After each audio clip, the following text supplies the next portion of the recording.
Good afternoon. We have everybody with us today. A few more are still joining us. Tom Koch is going to make an amazing presentation for us today, dealing with these issues that the Euthanasia Prevention Coalition regularly deals with: euthanasia, assisted suicide, issues related to end-of-life ethics. And Tom Koch he can tell more about himself. Maybe he should. Tom, can you go ahead? Sure. And thanks for inviting me here. I'm a medical geographer, historian, and ethicist practicing based at the University of British Columbia in Vancouver, BC, Canada. I started as a journalist, and I started, in fact, not as an ethicist, but as a gerontologist, where in the 1980s, I took care of my father for 5 years and found nobody was writing about the issues of the ethics and the practicalities of care for fragile seniors, and that we really needed something there, especially for men who were doing it, because the assumption was it was only women. So just to show that journalists could capitalize on anybody's pain, including their own, I wrote a book called Mirrored Lives, Aging Children and Elderly Parents, and it had a huge response. So many so that a second and third book came primarily from those who had read what I'd said about elder care and wanted to share with me their stories. And that work led me into ethics and the ethics of medical termination.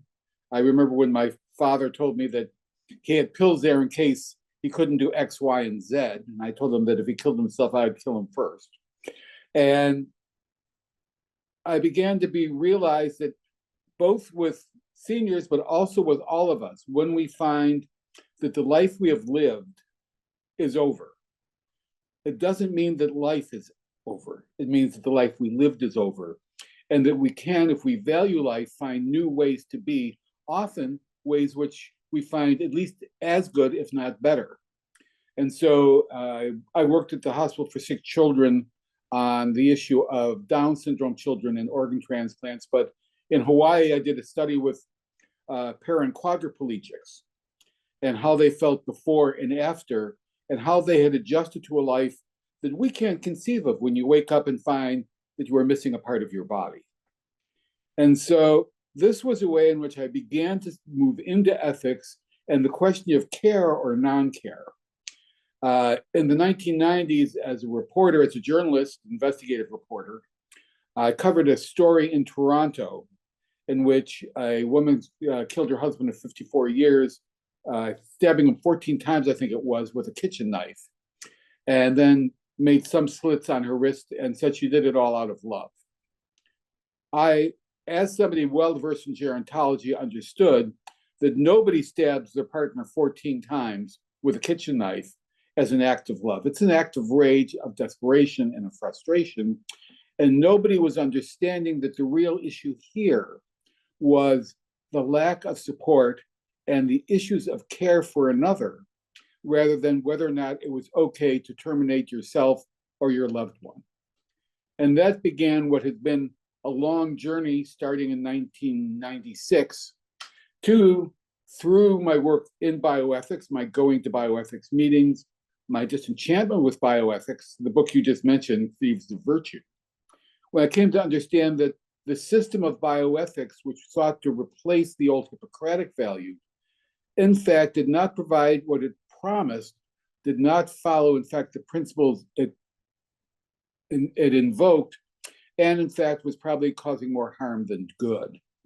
It was very fine in a commercial society as a commercial ethics, but it put forward the individual outside of any relations we have and outside of the context in which we make the decisions that we are faced.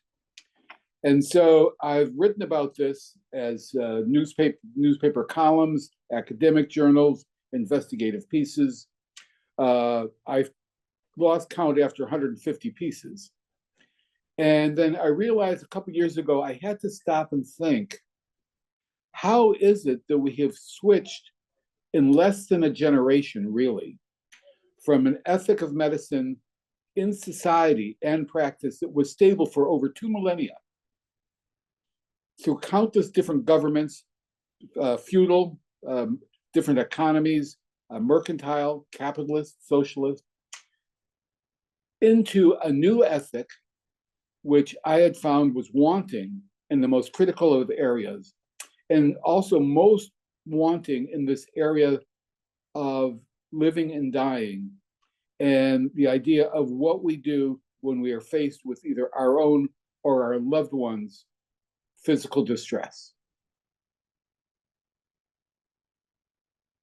And so the result was the Seeking Medicine's Moral Center, which includes a number of the pieces I wrote as evidentiary arguments, which I then try and tie together into a perspective on the ethics that we have today in medicine and in society about care and the care that we do not provide. And with medical termination, the fine Dutch phrase, as being not the last possible gasp in a case where we can provide no care and concern, but a first order of efficient business for people who often are more depressed and afraid than in need of termination. So that's a short précis of the last 35 years of writing. And in this, let me just say that I've done this not only as an academic, but there at the bedside where I've been invited by doctors or by patients or their families to try and help people understand their choices and help people face what is often very difficult to face.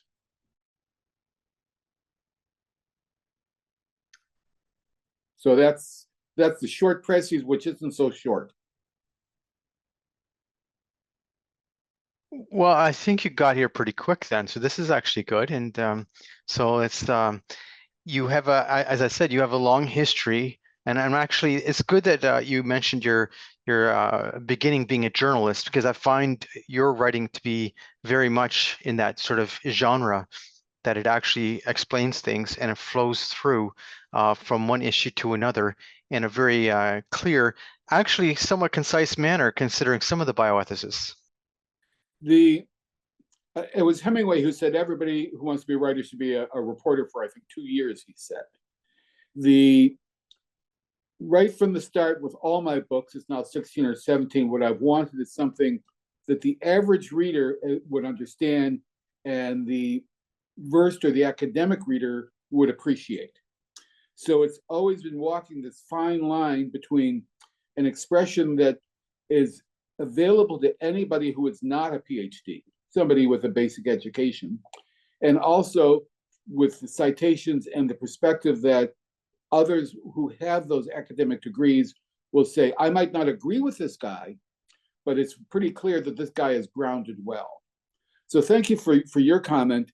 The journalism has been a great benefit to me, but also I had the opportunity to write a number of op-eds, opinion pieces for the Globe and Mail, Toronto Star, one or two for the Ottawa Citizen. And I've always believed that it's incumbent upon academics, people with my type of background, to speak as much publicly as it is to present professionally. Yeah, so I think that's very helpful for most of us. So let's move on, and I think this is very excellent, because I've always appreciated your background, and that was the main reason why I asked you to speak today. I think you have an incredible background and understanding of these issues. Thank you. And I think that people like you and Wesley Smith have provided a counter voice, sometimes better, sometimes not, to what has been a prevailing assumption that we knew what we were doing and we had an ethics that was robust. And so with your work and that of people like Wesley, you're not alone, fortunately, we have a different way of looking at these things and a way of also checking the way in which it has grown, what we call the slippery slope, which Peter Singer said wouldn't happen, and has just expanded exponentially since the court decision and the reasons for it in Canada. So let's talk about medicine's moral center, how to get there, knowing that this is certainly a challenge of our day. For 2 millennia and more, we had at the center of the practice of medicine and medicine in society the Hippocratic vision and Hippocratic oath. The oath is actually very short. and it's sandwiched in there in a text of over 600 pages in Greek. And the oath basically enjoins those who are going to study medicine or those who have studied medicine to a certain number of things. It enjoins them basically to care. Into whatever house I go, the physician doesn't turn on and off his or her expertise. The physician brings it with them into whatever house they go. And it does so without regard to the status, economic or social, be they slave or free person or woman in the Greek sense, who seeks their help. And that's absolutely crucial. The idea of medicine as a duty to the health of any who seek it. And we find over the generations, especially in the 18th and 19th and 20th centuries, we see time and again the issue of, if you were a military doctor, did you treat the enemy's wounded? And the answer was, yes, we do. And that's when the Red Cross was founded in the 19th century. And in the United States, did you treat the Confederates if you were an army doctor for the Union? And the answer was, yes, you do, because into whatever house you go, wherever you are, it is not the politics of the person. It is the needs that we go to treat. In addition, the Hippocratic vision had one of society at large and what it took to provide a healthy environment. Hippocrates was the first environmentalist on the good airs and the good waters and the good housing. And from his time on, physicians would argue for this in their societies. George Rosen says this is the reason why the Romans developed their aqueducts and their bathhouses, was to fit this vision of the safe and healthy society. In the 19th century, as we began to develop into industrial cities, this became even more critical. And doctors became voices for the care of people and the better living and working conditions for them. Adam Smith was wrong when he said that the butcher would not give a different price to the poor than the rich. In England, we found, in fact, that many butchers had a secondary price for the poor and just added a little bit of that extra money onto the rich. And the good physicians, the physicians were those who would treat whomever came and treat those of need who walked into their clinics. And so we had this vision going forward into the 20th century. And we have physicians like Banting and Best who made their discovery of insulin free to the public because that was their duty as a doctor, to serve community at large. The ability to test for phenylketonuria, PKU, was created by Dr. Warner and another, and they made the test kit available to all through the monies paid for that, so that no child who was born with phenylketonuria would not be able to be identified and treated. So time and again, from research as well as practice, we saw this vision of medicine as a society. And then we had bioethics, which came forward and said two things. One, the doctors and the public have an equal voice in care. People would know as well as the doctor. Doctors were technicians. And they also said that the issue of care and of medicine was about the individual in a commercial society, and that the real point of ethics, Kantian ethics, was to leave the knowledgeable person alone. Now, we know the Nobel Prize winner Kenneth Arrow wrote an article in 1962 on why medicine was not a commercial activity. You don't go to a doctor in the same way you go to an automobile dealer. The conditions are different, and the difference of the marketplaces does not serve in medicine. But we found in America, of course, that they thought that it did. And the bioethics that they presented was very quickly one in which, as Daniel Callahan said, the market has a moral value. And that moral value advantages the individual irrespective of the physician and irrespective of the qualities of a society to provide what was needed. So the issues of scarcity and why were front and center, why things are scarce, were never discussed. If you had to lie in a bed, paralyzed, to be turned 3 times a day by a nurse who had 15 patients, and then fed nothing but Jello for dessert, you too might wish to die. But we also know that with care and rehabilitation and home support and social support, over 2/3 of the people who have suffered that type of grievous injury find after 2 years that they find life as good, if not better, but certainly different from the life they had led before. And so much of what my work has been practically has been trying to have people find what they need to first mourn what they've lost, and then to face and enjoy what they can still have. We cannot stop mortality. We are going to die. I spent 4 months in hospital last year, and this was impressed upon me as I watched my bedmates come and go. But it is extraordinary what we can do as a people together to make lives worth living.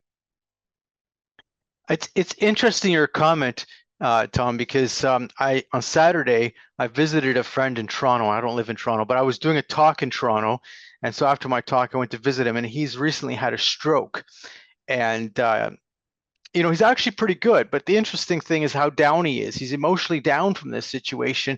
He's in rehabilitation, but he really is quite down. He kept on emphasizing how he wanted to go back home and the rest of it, but at the moment, it's not the time for that. Nonetheless, you could see how if even his stroke had been so much worse, how he might have been. But even in his situation where he's pretty good, he is adjusting to the person he is because his abilities have shifted significantly after the stroke. I lost my career as a journalist because of low vision.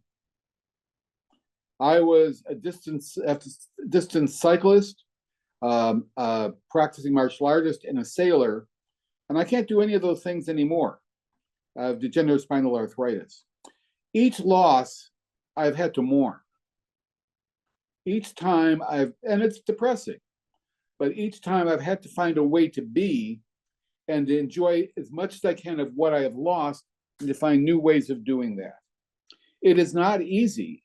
And if we make this a simplistic issue, no, life is good, just live your life, we have failed the people that we care the most about. If we work with them and say, it is a bummer, I'm sorry you're going through this, but how can we make it better? And when you get home, can I throw you a party? I've dealt with several people post-stroke like this.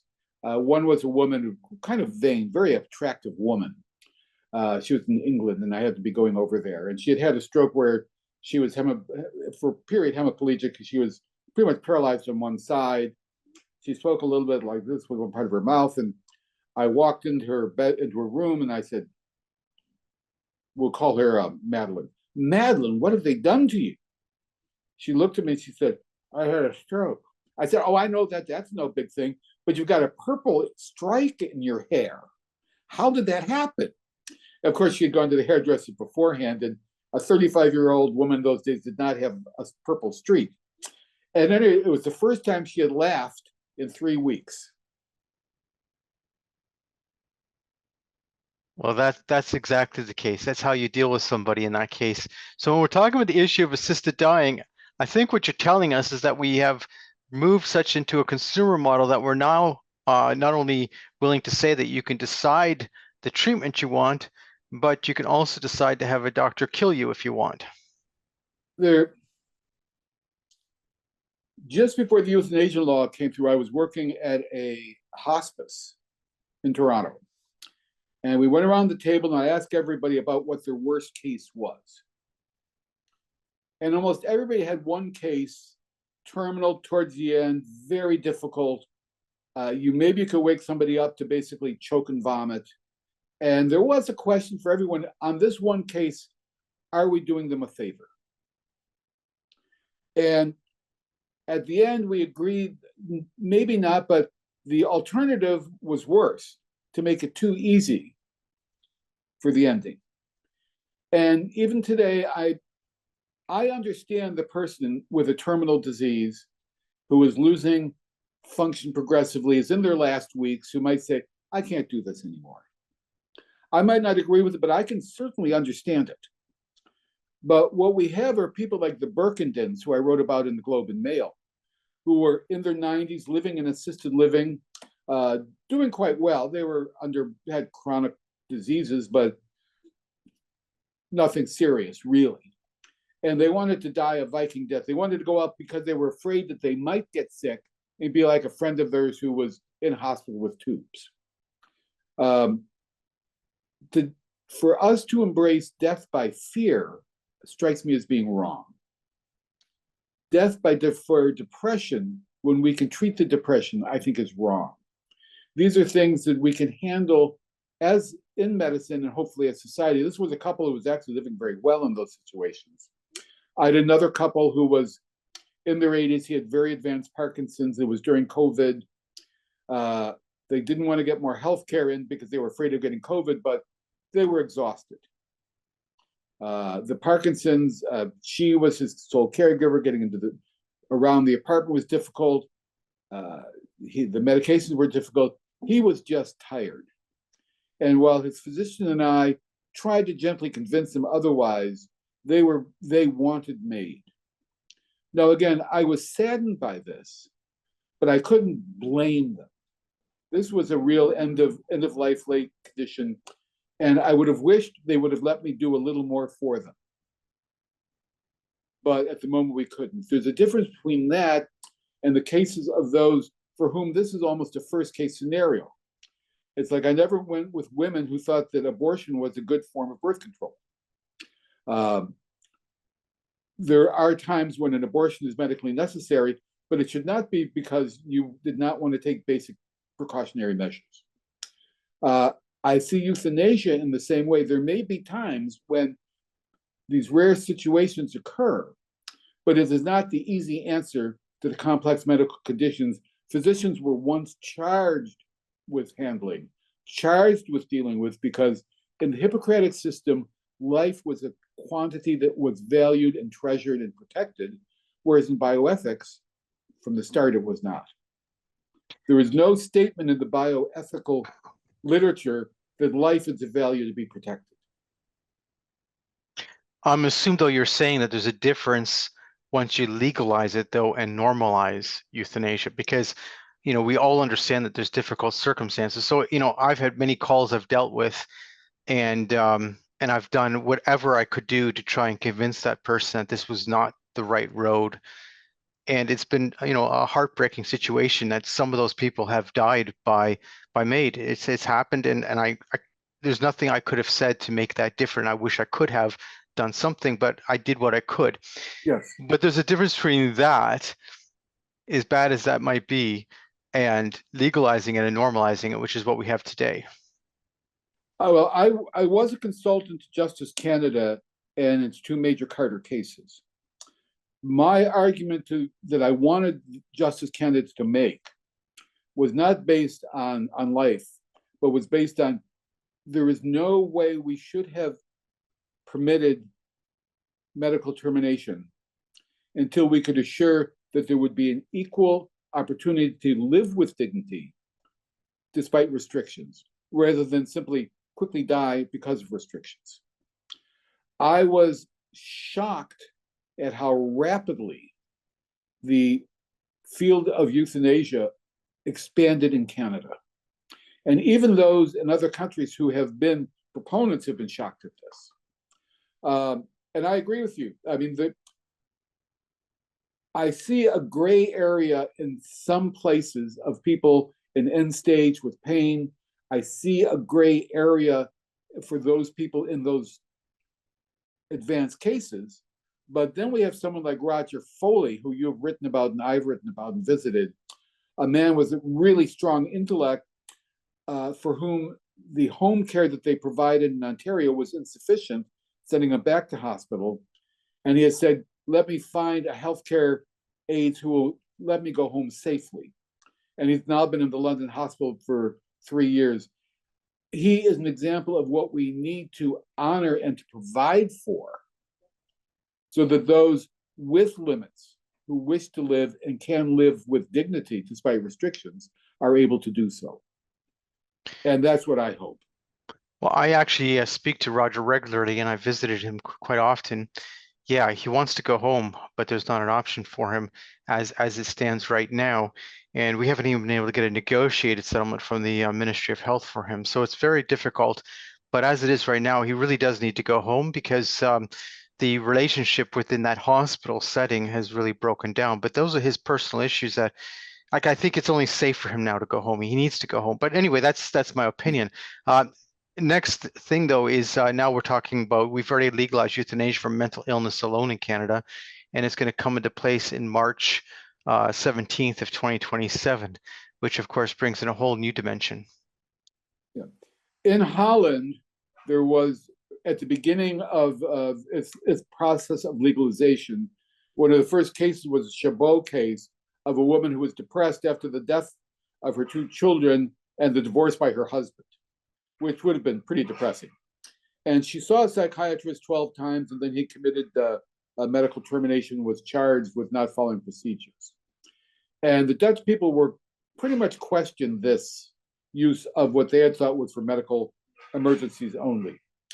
About 2 years later, there was a case quite well known in which a woman, I think she was 23 and anorexic, had her father videotape her before she was killed by her physician. Because of the anorexia, she couldn't live with it anymore. And I recognize anorexia as being a terrible, terrible thing to live with.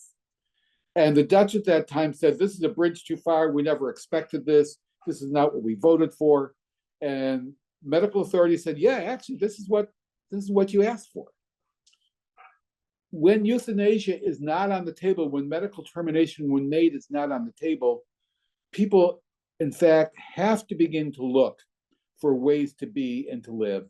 Doctors have to look harder for the ways in which we can keep them alive, but also in which we can make their life better. When we have euthanasia, excuse me, I'm just plugging in my power source. Not my power source, I plugged in my computer's power source. When we make it this easy, both many physicians, but also many patients, see no need to go through that struggle, and it is a struggle. Beforehand, we faced that. When there was poliomyelitis, 1951 to 1953, which was, as COVID-19 has been, a illness which created enormous overflow in our hospital. From Copenhagen to Hong Kong, younger persons affected by polio were being treated in gymnasiums and civic centers. Nurses were hand ventilating people in respiratory crisis because there weren't any iron lungs. And we did not then think, boy, wouldn't these people be better off dead? Over the next 3-5 years, as I learned to read Reader's Digest, which I got at my grandmother's, and that's where I learned to read. Reader's Digest had stories of this person in an iron lung who became a bridge champion. This person in an iron lung who became a chess master. This person who actually by remote in an iron lung became, got their bachelor's degree. My uncle ran one of the first clinics for rehabilitation of persons with polio with withered limbs. And my twin brother and I would go to the clinic to see my uncle and come home crying because those kids had all the really good toys that they were using for mobility. We, as a society in the 50s, took polio as a challenge to provide as much as we could in terms of care for those people affected with a paralyzing, potentially terminal illness. And I've written about where polio to return today. One of the first articles by medical ethicists after COVID came in February 2020 was, how can we set up a triage to decide who should live and who should die? And here we saw the break between the medical ethics that was and that which we had. Yes, we had shortages. We had shortages we had not planned. But we found ways to accelerate the use of the materials we had in the treatment of people. And in COVID, we also found a growing group of patients who were disgruntled And they took it out on doctors and nurses, whereas before we treated under the Hippocratic system, we respected the doctors and nurses who were caring for us. And one of the things which has happened with the individualization of bioethics is that the respect we have for the practitioner has diminished. It's like going to a shoe store and saying, I want those shoes, and shoe person says to me, excuse me, you're a 10.5 and that's for an 8. I say, I didn't ask you about that. I told you I want those damn shoes. We should not treat our medical professionals as if they were shoe salespersons. And that was one of the things which has happened as we have moved from an earlier Hippocratic ethics to a bioethics. One which is relational in care and one which is individual and distinct and separate in choice. Well, I think the other thing you're illustrating shows the difference between the attitude towards people with disabilities, because people with polio in the 1950s, well, it wasn't that, oh, well, because you might not recover, we should just not treat you. It was, we will do the best we can for you. But now with bioethics, we're seeing exactly this problem coming up where people are being told, well, you might not recover, so maybe it's best that we not provide treatment for you, or even now in Canada, that you would be eligible for MAID. Yeah, those are two slightly separate things. To say, well, gee whiz, you know, the first part of what you said, I think is just simply malpractice. The physicians I know won't do that. They will do what they can to provide the care that we have.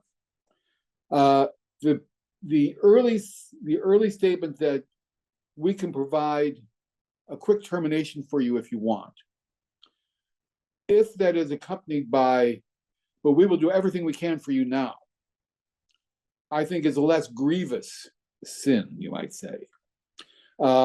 Some places require you to say something like that we have these options for you. I think that the way that it is worded in those institutions is too broad. But I think the first fundamental is one of care, and we find this in the fights now with hospitals like Providence Hospital in Vancouver, where they do not want to provide MAID, but they understand that MAID will be provided for people. But remember that the Canadian Hospice Association and the Academy of Palliative Physicians in Canada issued a joint statement which said that medical termination MAID is not inappropriate in a hospice setting, where our goal is to provide the best of care for people as long as they live. The palliative care physicians said the same thing. They were not to provide MAID because their job was to provide the best of care for people for as long as they could be. And people have forgotten that this was what they recommended. And so the hospital is being pilloried for its stance in hospice and with palliative care for following the directions of the medical organizations. And in the older Hippocratic system, where the idea of guild came from, we viewed with respect the views of the medical organizations together when they made these statements. And that's wrong. We need to understand, when you get sick, if I go out and I fall and I can't walk again, that'll be the second time it's happened to me. When I see the physiatrist or the neurosurgeon, he will have seen 500 people like me. He can see what I cannot understand. We have to accept what he sees as being more important than how I feel when in the bed I can't get up and I'm catheterized. That's a very, very scary place to be.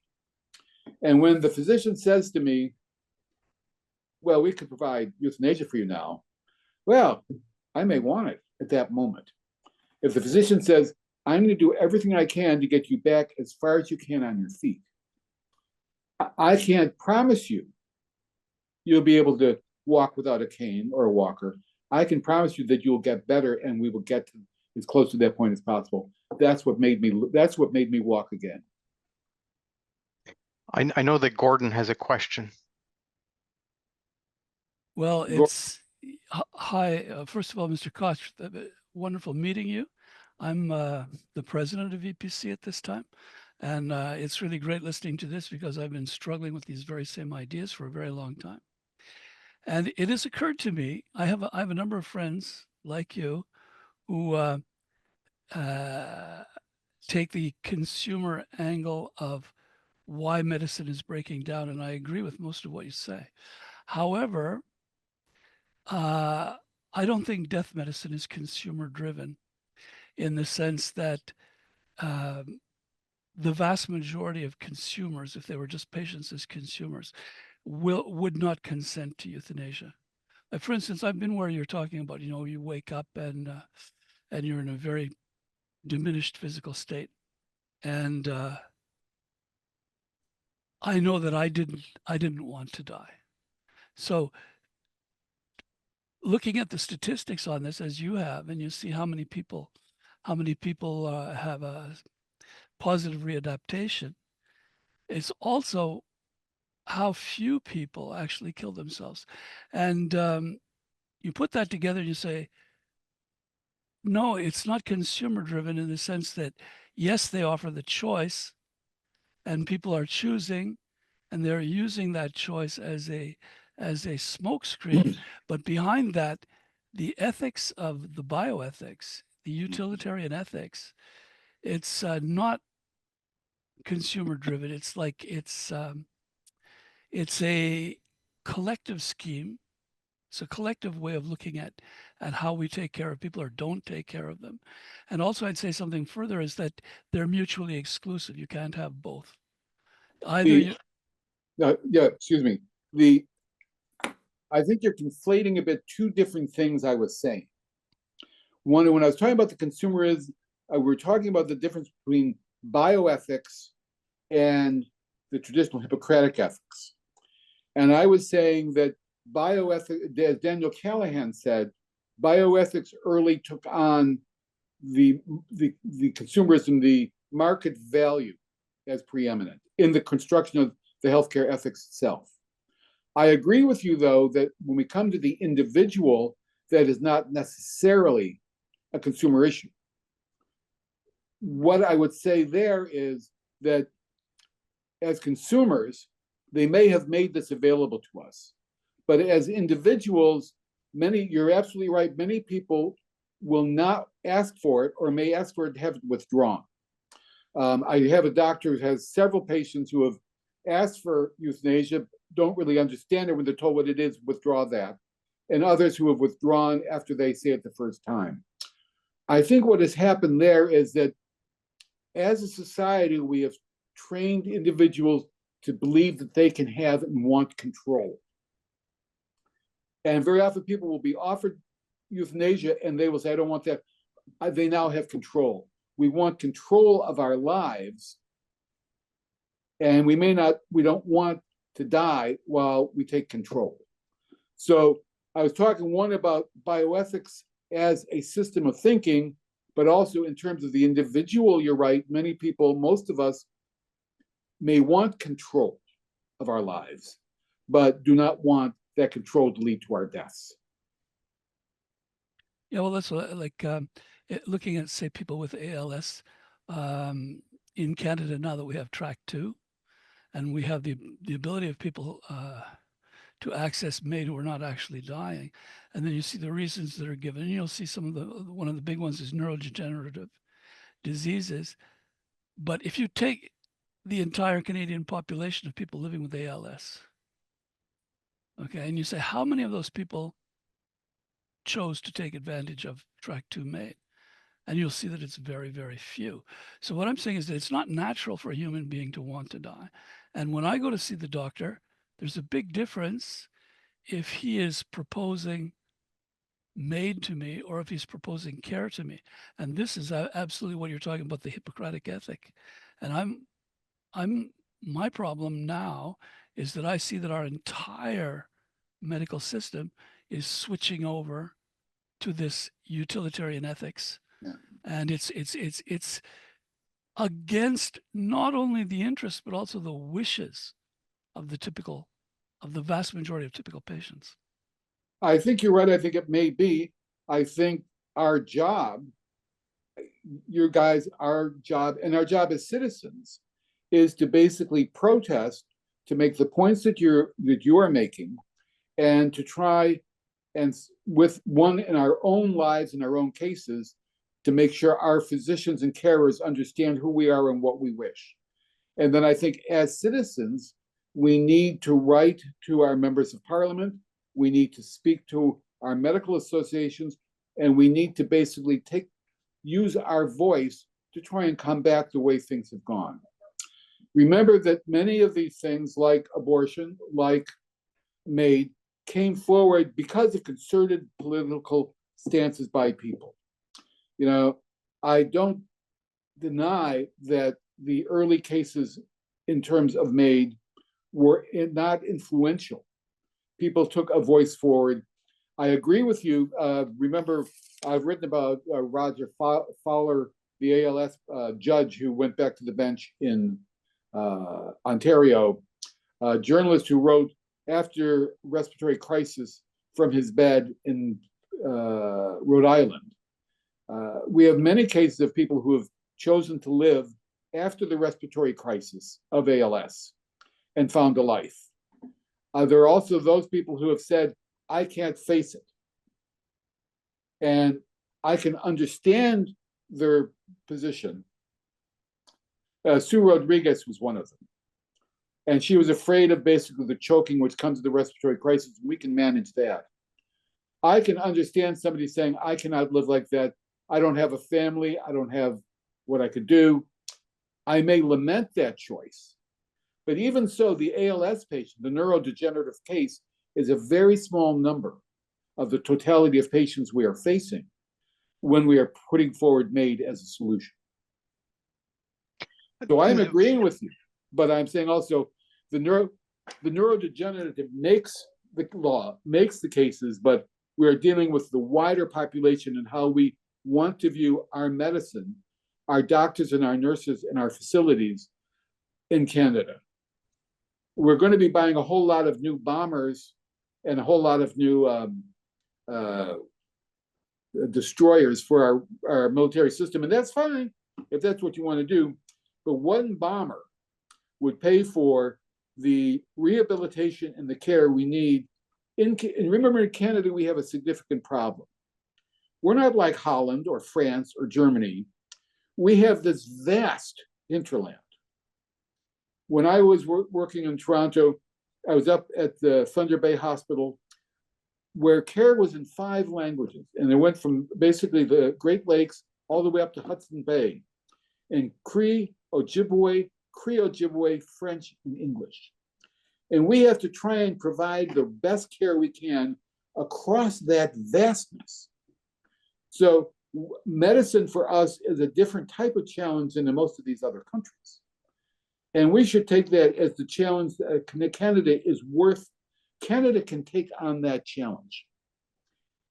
Take away 2 B-1 bombers, give us healthcare. If I thought anybody would vote for me, I would run for, well, I can't run for office. I would sort of limp for office. Your previous comments about, that's why one of the primary things that we've been focusing on is promoting the whole compassionate community care sort of idea of encouraging people to visit and to be with others, because there's a lot of loneliness within the culture, which is also extenuating this wish to die. You know, I feel I have no reason to live. I'm going to go to Charbel. He has a question, and then we can go to comments again, and then we can come to an end soon. Quick question. How are you, Mr. Thomas? The question, do we have hope out of euthanasia in Canada? Are we going to go back to criminalize euthanasia? What do you think? I don't feel like we have a lot of hope, because Canada is multicultural, multi-faith. Our, people who seek euthanasia, they don't have the faith that we have. So how can we turn this around? Will we go back ever to having this totally outlawed? Probably not. Will we be able to go to a medicine and society in which this is less likely to be offered, and where the requirements for somebody to get it are much more stringent, I think that's possible. I can see basically where we would have greater requirements, a higher bar for the presentation of the potential for medical termination, and a much higher bar for its practice. I think we can deal away with the people like the doctors who are doing that's their only practice. One or two of our doctors here are like Jack Kevorkian. That's all they have, that's all they do, that's all they know. So I think we can see a change back to a more humane and human medicine in which MAID becomes the real exception. Will it ever come completely off the table? Probably not. Under that same idea, Canada's right now debating again this euthanasia for mental illness, which comes up in 2018. Bill C-218 218 was just introduced, which would remove euthanasia for mental illness off the table, which should come into place, in March of 2027. So you might want to comment on these things because there's several pieces, but they don't actually reverse the law, but they might reverse the trend. I think you're right, and I think that may be the beginning of the turn. I think you've been instrumental in this, where we are beginning to question what we didn't question before in this area. And as to your previous question, I would also say it's been extraordinary to me as a gerontologist, the degree to which, especially seniors who find themselves shut in, limited, and other things, the way in which they vibe and can relate to younger kids, like 5, 6, or 7, who get along very well with them. They're not afraid of these people in the bed who can't move. And I try whenever I can to introduce the young and the old together. With the bills coming up, there is a pushback, and I hope that it will be successful. I will be writing to my member of parliament. And all we can do is continue to try, as citizens in Canada, to argue as strongly as we can from the basis of both fact and ethics for the type of medicine and procedures we want in Canada for ourselves and those who come after us. So then the final question goes back to the beginning. How do we get to the moral center? Well, we read my books. Most of them are available in libraries, but if not, we think about what we mean by the ethics we want. We have stopped discussing it in some ways in terms of these areas. Let's talk about it again. And then let us remember that in a democracy, in Canada, although I think not in the States anymore, we do have a voice, and we have a voice as individuals and members of a community. And that voice can be, if we see something we believe is wrong by a physician, we can take that to the province's medical board. If we see something wrong that we want to change, we can go to our members of parliament and our MLAs. And what we can do is argue and get our friends to argue as best as we can for what we believe should be right. And then you can make me prime minister, and I will basically have my party just do everything. Failing that, I think the first thing is to think about clearly the ethics we want, and to think about how, as Canadians, we can better achieve it in this type of parliamentary democracy.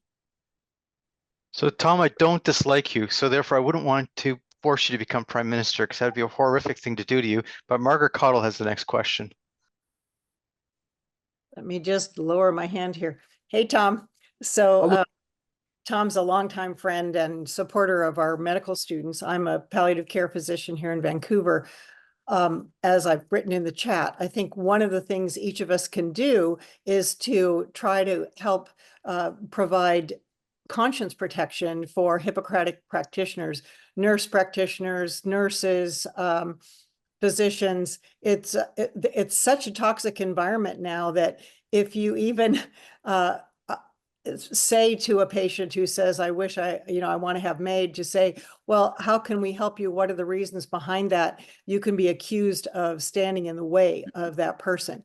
And I think one of the things that Tom has brought up and does so well is talking about what is our relationship with suffering. And if we as a culture see suffering as the ultimate bad thing, it's the worst thing that can happen, then we lose this battle right off the top. And Tom has done such a great job in all of his books and his writing about talking about how, yes, there are losses, but there can be some beautiful things that come out of it. And that is the one way of looking at things. To how can we as Canadians make it a greater adventure to care for one another than just giving somebody the quote, the right to be dead. So I think having that vision that it can be a really beautiful thing to care for each other, even when it's hard, is something that we can all tell our stories and do that. And many thanks to Tom for doing that so well for so many years. Thank you. I keep looking for an opportunity to disagree with Dr. Cottle on whatever she says, and I have not really found that. She makes a really critical point that I neglected, and I'm sorry, that we need to basically support the conscience prerogatives of professionals. Even in places like Holland, the failure to allow the conscience of professionals to not participate or to has been seen as extraordinary. And there is the Conscience Project, but that is a critical thing. And we need to basically, with our carers, as I have done with my doctors, let them know how much I respect their conscience. As to the issue of suffering and caring for different people, I had a friend this was some years ago, with progressive multiple sclerosis, a really nasty case. And when he was paralyzed in a chair and still able to speak a little bit, I asked him, he'd go to a restaurant and we'd help feed him and do other things like this. And he said his daughter had a friend come to visit and she was afraid of him. And Ray said this was his teaching. His job as a patient, he had been a therapist before, was to teach people not to be afraid of disability and not to be afraid of him with his disability. And he saw his period with MS as he got progressively weaker as basically the greatest teaching period of his life. So he was an extraordinary man. I don't think I'm quite as extraordinary, but those like Dr. Cottle who have been on these front lines for years and who have seen it close up in a way that neither I nor others who are not physicians can. I've been at the bedside, but it's not my prescription for that. Deserve our thanks. And their conscience needs to be respected, whatever we may think of other things. So thank you very much for reminding me of that. And I should have said that before. So because Gordon's the EPC president, we'll let him ask the final question and we'll conclude after this. I just wanted to go to the conscience rights thing. It's becoming so difficult for someone who's a life-affirming physician to work in the system because it's really become just about impossible not to collaborate. And for a patient, it's basically impossible in my province of Quebec, in any case. It's impossible to have, for instance, palliative care where you're not forced to deal with MAID proponents. So my question would be, for us as Canadians, it's a difficult subject, but what would be your feeling about institutions which were properly private, entirely outside of the government purview, where the doctors could be safe and where patients could be safe? Ouch. It's an ouch. It's a terrible ouch. I'm a democratic socialist. The idea of having to go out of the system for this reason or for any other is, to me, very, very difficult. I know that, for instance, at Providence Health, if they were forced to do certain things, they might go and privatize and be a separate system. I think we can find a way without having to do that. And I think that comes from basically arguing for the conscience. And I think things are beginning to, I think the pendulum has gone as far as it should, but the idea that we have to create a separate system in which of conscience, and I don't know who would pay for that. Whether well, what I'm saying is, if you have a the dynamic balance between public and personal health, in which the interests of the individual patient and the interests of the collectivity don't always line up. Yeah. And medicine was the place where the doctor was supposed to look after the patient.